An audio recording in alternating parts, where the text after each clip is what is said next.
आज एक बहुत अच्छे कॉन्सेप्ट पर डिस्कशन हम करने वाले हैं।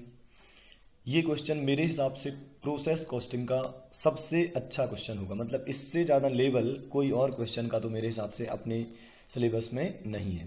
तो एक हाईएस्ट लेवल वाला क्वेश्चन ये हम करने वाले हैं।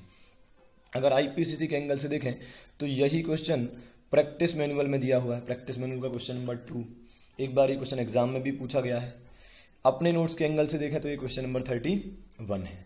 ठीक है, इसमें कुछ स्पेशल है, कुछ अच्छा है जिसे हमें समझना है और एग्जाम में आने की संभावनाएं बहुत है, क्योंकि यही क्वेश्चन आरटीपी नवंबर 2018 में भी केवल फिगर्स चेंज करके पूछा गया है। आप चाहें तो उसे चेक कर लें।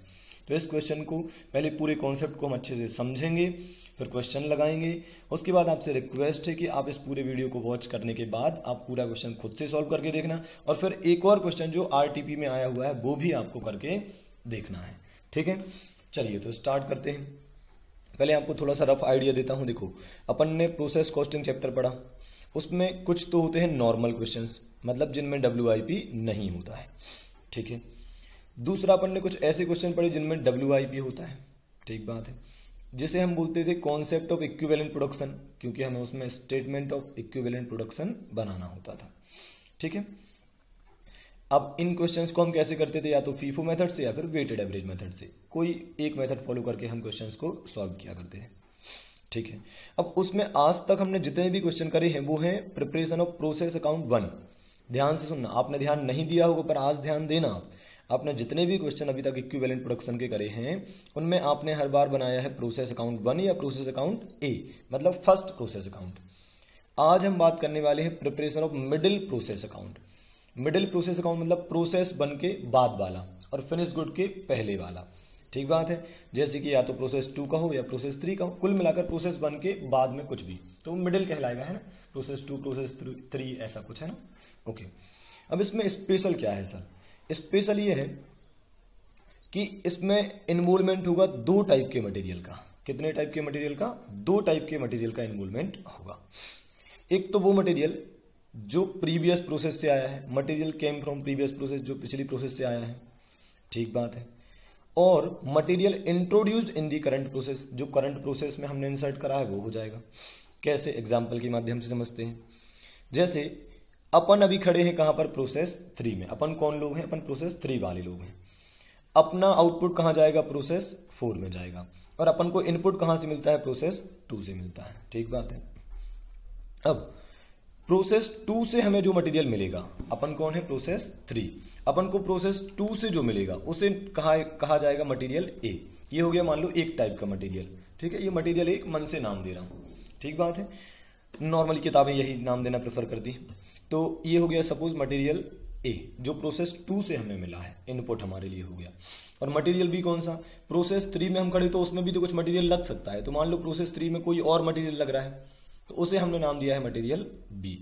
ठीक बात है, तो इसका मतलब जो अपनी वाली प्रोसेस में मटेरियल लगेगा उसे हम कहेंगे मटेरियल बी, और जो पिछली प्रोसेस से मटेरियल आया है उसे हम कहेंगे मटेरियल ए। ठीक बात है। ओके, इसको और एग्जांपल के माध्यम से समझ लेते हैं। मान लीजिए एक प्रोसेस 1 है, यहां का जो आउटपुट है वो प्रोसेस 2 में जाता है। प्रोसेस 2 का आउटपुट कहां जाता है? प्रोसेस 3 में जाता है। ठीक है, अब मान लो प्रोसेस 1 में हम क्या बनाते हैं? लकड़ी से चेयर बनाते हैं, वुड से हम चेयर बनाते हैं। ठीक है, फिर वो चेयर कहां जाती है? प्रोसेस 2 में जाती है, और वहां पर उस पर कवर चढ़ाए जाते हैं। 2 कवर चढ़ाए जाते हैं, 2 कवर अपन उस पर चढ़ाते हैं। एक फ्रंट कवर मान लो, एक बैक कवर मान लो, दो अपन कवर उस पर चढ़ाते हैं। तो प्रोसेस 2 में काम किस बात का होता है? कवर चढ़ाने का। और प्रोसेस 1 में क्या होता है? चेयर बनने का। तो चेयर बनकर आती है प्रोसेस 2 में, प्रोसेस 2 में हम क्या करते हैं? उस पर कवर लगा देते हैं। ठीक बात है, तो अब समझना। अब सोचो, जब आप प्रोसेस 2 पर खड़े हो तो यहां पर 2 टाइप के मटेरियल लगने वाले हैं। एक तो चेयर जो प्रोसेस 1 से आई है, और चेयर पर अपन कवर चढ़ाने वाले हैं, तो दूसरा मटेरियल हो गया कवर। ठीक बात है। अब इसमें स्पेशल थिंग आपको ये ध्यान रखनी है बेटा कि मटेरियल ए मतलब चेयर, मटेरियल ए मतलब चेयर, जो पिछली प्रोसेस से जो माल आएगा उसे हम मटेरियल ए कहेंगे। तो चेयर आ रही है अपने लिए पिछली प्रोसेस से, लास्ट प्रोसेस से, तो उसको हम हमेशा 100% कंप्लीट मानेंगे। ठीक है, और उस पर कवर चढ़ाएंगे। जैसे समझना, क्यों ऐसा क्यों बोल रहा हूं, सुनना। ऐसा इसलिए बोल रहा हूं क्योंकि आप सोचो, अगर चेयर प्रोसेस 2 में आ गई तो अब जो भी काम होगा वो चेयर पर ही होगा। तो अब या तो 2 कवर चढ़ाने हैं, तो या तो दोनों कवर चढ़ जाएंगे या नहीं चढ़ेंगे। अगर दोनों कवर चढ़ गए तो आउटपुट बन के प्रोसेस 3 में चला जाएगा। अगर कोई एक कवर चढ़ा तो हम उसे WIP कहेंगे। लेकिन सोचो, एक कवर चढ़े या 2 कवर चढ़े, पर चेयर तो लग ही गई ना पूरी, चेयर का इनपुट तो पूरा हो ही गया भाई, चेयर पर ही तो काम होना है। तो अगर काम टच भी करा तो चेयर तो लगी गई, चेयर पर ही तो काम होना है। समझ रहे हैं हम बात को? तो चेयर मतलब मटेरियल ए 100% कंप्लीट माना जाएगा हमेशा, और उस पर काम होगा काय का, अपना कवर चढ़ाने का। कवर चढ़ जाएगा पूरी तरह से तो प्रोसेस 3 में चला जाएगा, नहीं चढ़ पाएगा तो WIP कहलाएगा। तो एक बात जो दिमाग में बिठानी है वो क्या है कि मटेरियल ए को का जो डिग्री ऑफ कंप्लीशन होगा उसे आपको 100% कंप्लीट मानना है। बस ये एक बात दिमाग में बिठा लो। लॉजिक आराम से समझने की कोशिश करो, पर भूल जाओ कभी लॉजिक तो भी बता रहा हूं कि बस आप इतना याद रखना कि जो मटेरियल ए है, जो पिछली प्रोसेस से हमें मिला है, उसको हमें 100% कंप्लीट मानना है प्रोसेस 3 में, जिसमें अपन खड़े हुए हैं। क्यों? क्योंकि पिछली प्रोसेस से जो आया है काम तो उसी पर होना है ना। तो प्रोसेस 3 में अगर जरा सा भी काम होगा, अगर यहां पर जरा सा भी काम होगा तो काय पर होगा? इसी पर होगा ना जो मटेरियल ए प्रोसेस 2 से आया है। तो मतलब मटेरियल ए तो 100% लग ही गया प्रोसेस 3 में। ठीक है, ओके। तो मटेरियल ए को डिग्री ऑफ कंप्लीशन हम 100% लेने वाले हैं। चलिए अब बात करते हैं अपन क्वेश्चन की। मैं जानता हूं कि समझने में थोड़ी सी दिक्कत होगी, आप इसको दोबारा सुन लेना, आराम से सुन लेना। पूरा क्वेश्चन देखते देखते हो सकता है आपकी अंडरस्टैंडिंग और बढ़ जाए, ठीक बात है। और फिर भी आपको डाउट हो तो आप पूछ सकते हैं मुझसे, अदरवाइज व्हाट्सएप कॉल के हेल्प से, है ना। ओके, तो बात करते हैं अपन क्वेश्चन नंबर 31 की। आ जाइए, देखिए क्या पूछा गया है। From the following information for the month ending October 2013 prepare a process cost account for process 3। ध्यान दिया आपने, हमसे प्रोसेस 3 बनाने को बोला गया है, 1 नहीं बोला गया है ना। 1 के अलावा कुछ और बोला गया है, मतलब हमको 3 बोला गया है। अच्छा देखो, हेडिंग में मैंने लिख भी रखा है इन्वॉल्वमेंट ऑफ 2 मटेरियल, है ना। ये स्पेशल थिंग है इस क्वेश्चन की।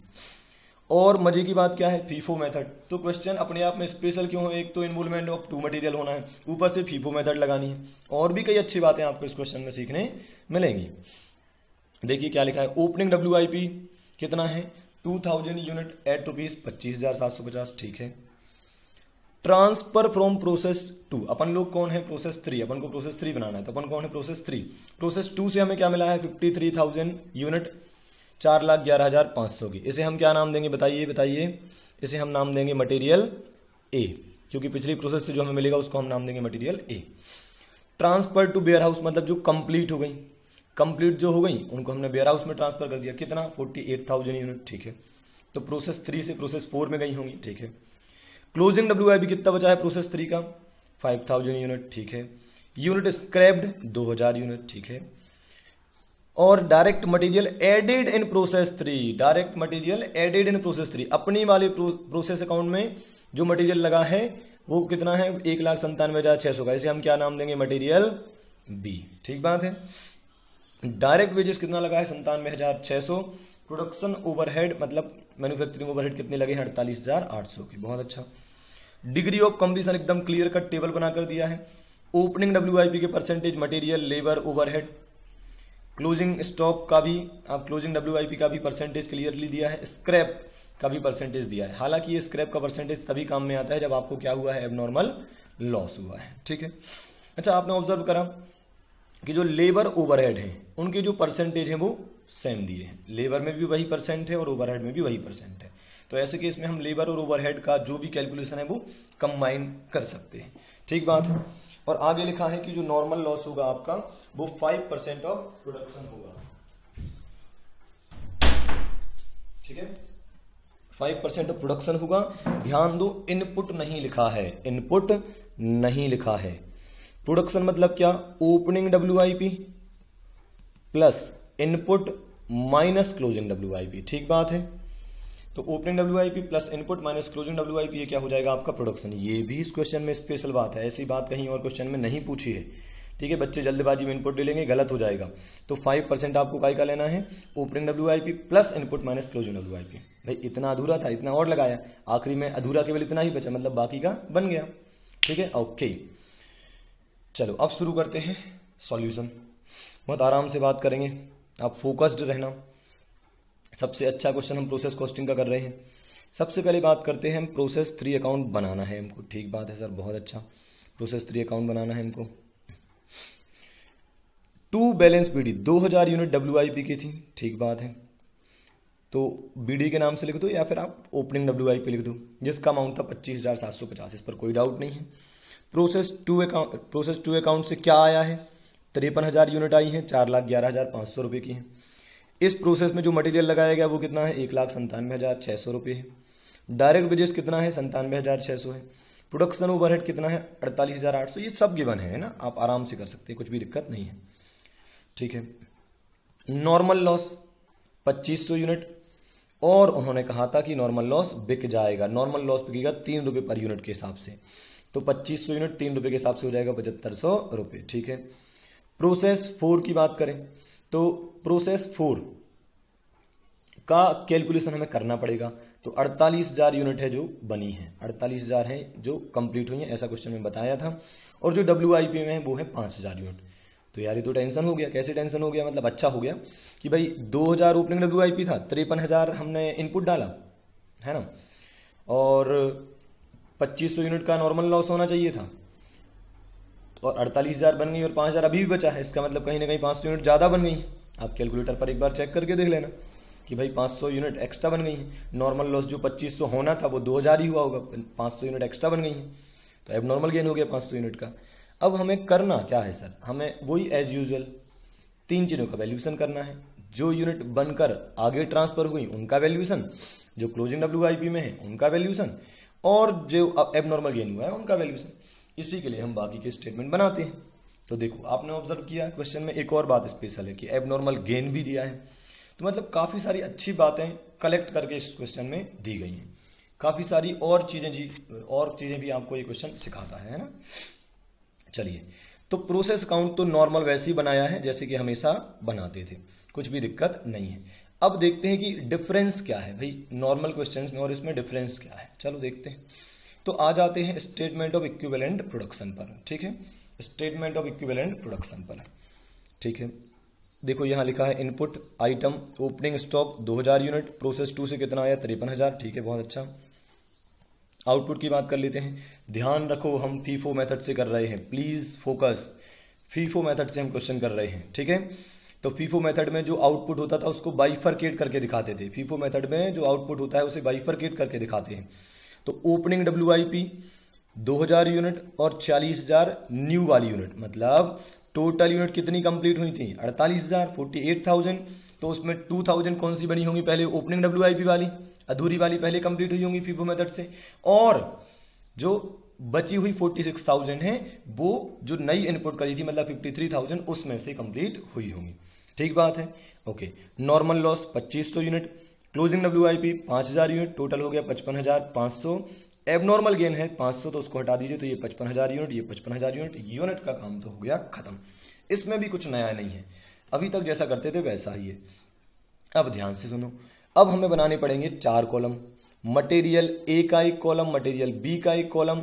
लेबर ओवरहेड का मैंने बताया था परसेंटेज सेम है तो कैलकुलेशन आप साथ में कर सकते हैं, इसलिए लेबर ओवरहेड को साथ में लिखा है। आप चाहो तो लेबर अलग लिख दो, ओवरहेड अलग लिख दो, सब कुछ सेम होने वाला, सेम परसेंटेज सेम यूनिट, ठीक है। पर ठीक है, अभी क्वेश्चन में साथ में लिखा है तो अपन साथ में ही करने वाले हैं ना। तो इसका मतलब ये समझ में आ गया कि यार जब भी अपन मिडिल प्रोसेस अकाउंट बनाएंगे तो 2 टाइप के मटेरियल आपको दिखाई देंगे स्टेटमेंट ऑफ इक्विवेलेंट प्रोडक्शन में। अब आप याद करिए मेरी बात को जो मैंने आपको बताई थी। मैंने क्या बताया था, मैंने कहा था कि आपको कुछ एज्यूम करना है। क्या बताया था, आपको ऐसा ध्यान रखना है कि मटेरियल ए का जो डिग्री ऑफ कंप्लीशन है वो हमेशा 100% लेना है, मतलब मटेरियल ए पूरा लग गया होगा, ठीक है। अगर आप लॉजिक भूल भी जाए तो भी बस आप इतना दिमाग में रखिए मटेरियल ए पूरा लग गया होगा। अब सुनना, जब अपन फीफो मेथड से क्वेश्चन करते हैं तो अपन ने बाइफरकेट करके लिख लिया भाई 2,000 यूनिट और 40,000 यूनिट। अब मटेरियल ए में अपन को परसेंटेज बताना है, तो आप सोचो फीफो मेथड में हम जब ओपनिंग WIP के परसेंट की बात करते हैं तो हम लिखते हैं बचा हुआ परसेंट। आराम से सोचो, हम जब फीफो मेथड से क्वेश्चन करते हैं तो जो ओपनिंग WIP वाली यूनिट्स होते हैं उसमें हम लिखते हैं बचा हुआ परसेंट, ठीक है, क्योंकि हम मानते हैं कि केवल इस बार की यूनिट लेना है, ठीक है, केवल इस बार की यूनिट करना है। अलग से जो पुरानी यूनिट्स हैं और उनका जो अमाउंट है वो अपन अलग से लास्ट में कैलकुलेट करते थे, अगर आपको याद होता है ना। ओके, तो 2,000 यूनिट मटेरियल ए का परसेंट था 100%। अब मटेरियल एक 100% था तो इसका मतलब ये कि अब बचा हुआ परसेंट 0, तो डैश डैश लगा दिया। अब मटेरियल भी कौन सा जो इस प्रोसेस में लगा है, तो चलो टेंशन नहीं, बाकी सब तो सेम टू सेम है। तो उन्होंने क्या बोला था, मटेरियल का परसेंटेज देख लो भाई, मटेरियल का परसेंटेज ये दिया है 80%, तो 80% दिया है, तो 20% बचा हुआ परसेंट हो गया, ठीक है। और लेबर ओवरहेड का 60% दिया था, तो बचा हुआ परसेंट 40% हो गया, ठीक है। तो 2000 का 20% 400 यूनिट, 2000 का 40% 800 यूनिट। बहुत अच्छा, बहुत आसान है, कोई दिक्कत नहीं है। मजे की बात क्या है, बस इतना ही ध्यान आपको रखना था। पहला लाइन, जो पहली लाइन है, आपको यही ध्यान में रखनी है कि मटेरियल ए का परसेंट 100 था, तो फीफो मेथड के हिसाब से बचा हुआ परसेंट लेना है, तो परसेंट आ जाएगा 0 मटेरियल ए में, ठीक बात है। और मटेरियल बी में वही जैसे करते हैं, तो मतलब बाकी देखा जाए तो बाकी सब सेम हो गया एक तरीके से, है ना। ओके, आप सोच कर देखो, मटेरियल, लेबर, ओवरहेड, ये सब करंट प्रोसेस की बातें चल रही हैं, ये करंट प्रोसेस की बातें चल रही हैं, और ये जो पिछली प्रोसेस से आया है, तो करंट प्रोसेस का मटेरियल, लेबर, ओवरहेड देखा जाए तो वैसे ही चल रहा है जैसा कि नॉर्मली हम क्वेश्चन में करते थे। बस जो मटेरियल ए जो पुरानी प्रोसेस से आया है उसको हमने 0 मान लिया, क्यों, क्योंकि 100% मानते हैं, तो भाई बचा हुआ परसेंट तो 0 ही होगा, है ना। ओके, अब जो इनपुट करी थी, तो मटेरियल ए का 100% बोला था, तो 100% यूनिट 40,000 हो जाएंगी, मटेरियल बी 40,000। भाई उसमें तो जो इस बार कंप्लीट हुआ है उसमें तो हर चीज 100% लग गई होगी, तभी तो कंप्लीट हुआ है, तो हर चीज 100%, 100%, 100%, इसलिए यूनिट भी कितनी 46,000, 46,000, 46,000, है ना। ओके, नॉर्मल लॉस में वैसे भी डैश लगाते थे तो कोई बात ही नहीं है, ठीक है। क्लोजिंग WIP सेम जैसा करते थे भाई। मटेरियल में तो मैंने बोल ही दिया है कि 100% लेना है, तो देखो ये 100% ले लिया, तो यूनिट आ जाएंगी 5,000 की 5,000 ही आ जाएंगी। मटेरियल बी, इसका परसेंट तो दिया है भाई, इस प्रोसेस में जो मटेरियल लगा है उसका परसेंट तो दिया है, देखो 70% दिया है, तो ये देखो 70% लिख दिया, तो 5,000 का 70% 3,500 है ना। और लेबर ओवरहेड में कितना लिखा था, लेबर ओवरहेड में लिखा था 50%, तो 50% लिख दिया है ना, तो आ जाएगा 2,500 यूनिट। ओके, ठीक है। फिर एबनॉर्मल गेन की बात करते हैं, तो एबनॉर्मल गेन में मैंने कई बार बताया है बेटा कि एबनॉर्मल गेन का परसेंट 100% लेना होता है, क्योंकि एबनॉर्मल गेन मतलब एक्स्ट्रा यूनिट का बन जाना, तो बन जाना मतलब बन ही गई ना, बनी गई, इसका मतलब बराबर जो फिनिश यूनिट है, जो आउटपुट है उसके जैसी यूनिट बन गई है ना। ओके, तो 100%, 100%, 100%, सब जगह 100% है, तो 500 यूनिट, 500 यूनिट, 500 यूनिट, बस इनको नेट कर दीजिए, 50,500, 49,400, 48,800, सिंपल हो गया। तो सर नई बात क्या सीखने को मिली कि आप जब मटेरियल ए की बात करेंगे तो उसको 100% लेना है, तो मैंने सब जगह 100 ही लिया है, लेकिन मैंने ओपनिंग WIP केस में 100 इसलिए नहीं लिखा है क्योंकि बेटा इस लाइन में जो है हम बचा हुआ परसेंट लिखते हैं फीफो मेथड में, तो बचा हुआ परसेंट अगर 100% मटेरियल लग चुका था तो इसका मतलब ये है कि अब बचा हुआ मतलब अब तो 0% लगेगा, अब तो कुछ लगना ही नहीं है ना। ओके, अब बढ़ते हैं हम आगे, और अब हम बनाएंगे statement of cost per unit. Statement of cost per unit, देखो आपको इस क्वेश्चन में अगर प्रॉपर अंडरस्टैंडिंग चाहिए तो आप खुद लिखकर प्रॉपर एक बार करके देखो। इस क्वेश्चन को सुनने के बाद आप पूरा आराम से करके देखना, अपने आप से बातें करना, सोचना, थोड़ा विचार करना, और फिर जब डाउट आए तो आप मुझसे पूछना, ठीक है। ओके साहब, आगे बढ़ते हैं। मटेरियल का जो कॉस्ट पर यूनिट का स्टेटमेंट हमें बनाना था, statement of cost per unit. तो सबसे पहले लिख लेते हैं कॉस्ट। इन्होंने फॉर्मेट थोड़ा सा अलग तरीके से बनाते हैं, अपन हॉरिजॉन्टल बनाते हैं, वर्टिकल बनाते हैं। तो मटेरियल ए की कॉस्ट 4,11,500 क्वेश्चन में गिवन थी। स्क्रैप नॉर्मल लॉस का जो घटाते हैं वो घटा देंगे 7,500, तो आ जाएगा 4,04,000, ठीक है, बहुत अच्छा। मटेरियल भी 1,97,600, देखो ये सब गिवन था, 1,97,600 ये है, 4,11,500 हमने यहाँ से उठाया है ना। ओके, मटेरियल बी हो गया, फिर वेजेस 97,600, ओवरहेड 48,800। वापस बोल रहा हूं बेटा, आप ध्यान देना, ओपनिंग WIP कॉस्ट हमने नहीं ली है फीफो मेथड में, ना पुराने यूनिट्स लो और ना पुरानी कॉस्ट लो, वो हम अलग से ऐड करते हैं ना। तो अपन ने ओपनिंग WIP कॉस्ट नहीं ली है, हमने केवल क्या लिया है, मटेरियल ए की कॉस्ट, मटेरियल बी की cost, wages, overhead. Opening WIP का कोई खर्चा नहीं दिया है। देखो आप ध्यान से, ओपनिंग WIP का खर्चा कितना दिया था, ये दिया 25,785, हमने कहीं पर भी नहीं लिया है। फीफो मेथड में हम ये खर्चा नहीं लेते हैं, अलग से ऐड करते हैं, है ना। फिर यूनिट्स इक्विवेलेंट प्रोडक्शन से उठा लीजिए, मटेरियल ए की 50,500, मटेरियल बी की 49,400, वेजेस 48,800 और ओवरहेड भी 48,800। तो आ जाएगा 8 रुपये पर यूनिट, 4 रुपये per unit, 2 rupees per unit, 1 rupees per unit, और इन टोटल हो जाएगा 15 रुपये पर यूनिट, है ना। ओके, अब बढ़ते हैं फाइनली कहां पर, statement of apportionment of cost, जिन्होंने इसे नाम दिया है प्रोसेस कॉस्ट शीट। कहो अपन क्या बोलते हैं बेटा इसे, statement of apportionment of cost, जिसमें हम हर चीज का वैल्यूएशन करते हैं। वैल्यूएशन किन चीजों का, देखो ना, अपन जब प्रोसेस अकाउंट बनाते हैं तो ये निकालते हैं ना, जो आउटपुट अगली प्रोसेस में गया है उसका वैल्यूएशन करना है, जो WIP में है उसका वैल्यूएशन करना है, जो एबनॉर्मल गेन हुआ है उसका वैल्यूएशन करना है। तो उसके वैल्यूएशन के लिए जो हम स्टेटमेंट बनाते हैं उसे हम बोलते हैं statement of apportionment of cost, या फिर प्रोसेस कॉस्ट शीट आप बोल दो, कोई फर्क नहीं पड़ता है। ठीक बात है, चलिए तो देखते हैं। तो अपन सबसे पहले उन चीजों की वैल्यूएशन की बात कर लेते हैं जो सिंपल होते हैं ना, जो नॉर्मल, जिसमें कुछ भी नहीं करना है।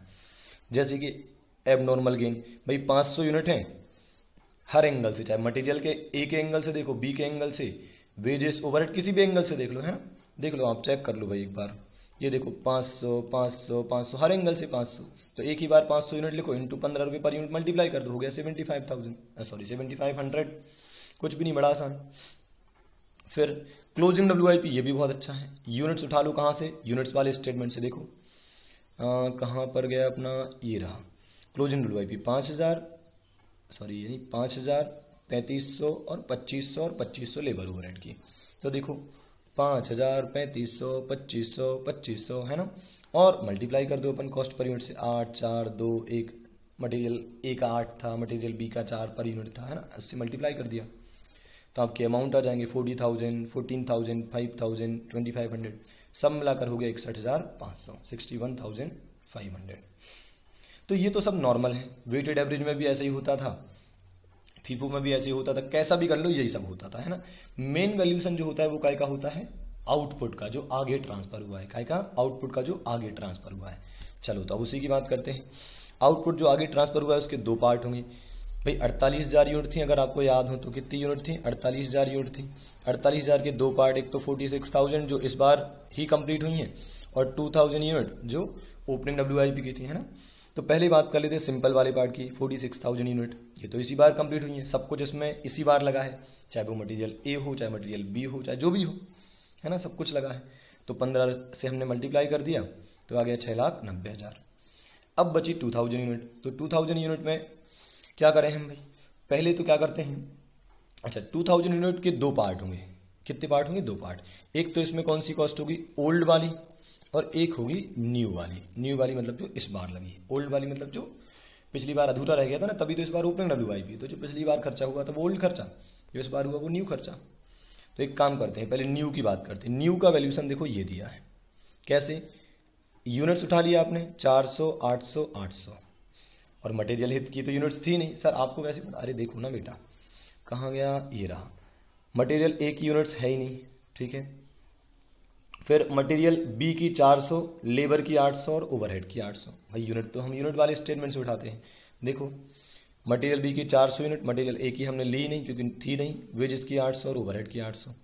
4 से इंटू कर दिया 2 से और 1 से, तो आ गया 1600 और 800, तो हो गया टोटल 4,000। सर ये तो केवल नई कॉस्ट हो गई, पुरानी कॉस्ट कहाँ है सर, ओल्ड कॉस्ट अलग से ऐड कर देते हैं। कितनी थी पुरानी कॉस्ट, 25,750, तो 4,000 प्लस 25,750, तो ये न्यू और ये ओल्ड दोनों मिला दो तो ओपनिंग WIP का पूरा कॉस्ट हो गया, और 6,90,000 हो गया इस बार का कॉस्ट। ठीक बात है, मतलब जो इस बार यूनिट कंप्लीट हुई थी, दोनों ऐड करके हम कहाँ लिख देंगे, आउटपुट में 48,000 के सामने। ठीक है, तो देख लीजिए आप, अपन प्रोसेस अकाउंट पर आ जाते हैं। देखो ये 7,19,750 कहाँ से आया है, 6,90,000, ठीक है, 6,90,000 प्लस 4,000 प्लस 25,750, तो आ जाएगा 7,19,750, ठीक है। और क्लोजिंग WIP का हम निकाल चुके थे 61,500, एबनॉर्मल गेन का 7,500। अब आप जब टोटल करेंगे तो ये मैच हो जाएगा। तो कुछ भी नहीं है, क्वेश्चन कोई बहुत भारी नहीं है, लेकिन कुछ काफ़ी सारी बातें हैं जो ये क्वेश्चन सिखाता है, इसलिए क्वेश्चन बहुत इंपॉर्टेंट हो जाता है। इसकी कई सारी बातें हैं जो दूसरे क्वेश्चन करते समय भी हमें काम में आ जाती हैं। अब आराम से एक बार वॉच करना, फिर जहां डाउट हो उतना पोर्शन आप फिर से वॉच करना, फिर भी डाउट हो तो आप मुझसे पूछ लेना। बस इतना ध्यान रखना बेटा ऐसे क्वेश्चन करते समय कि मटेरियल ए मतलब जो पिछली प्रोसेस से आया है उसको 100% मान लेना। तो अगर मान लो कभी लॉजिक भूल भी गए तो कम से कम टेंशन नहीं रहेगा, है ना। ओके।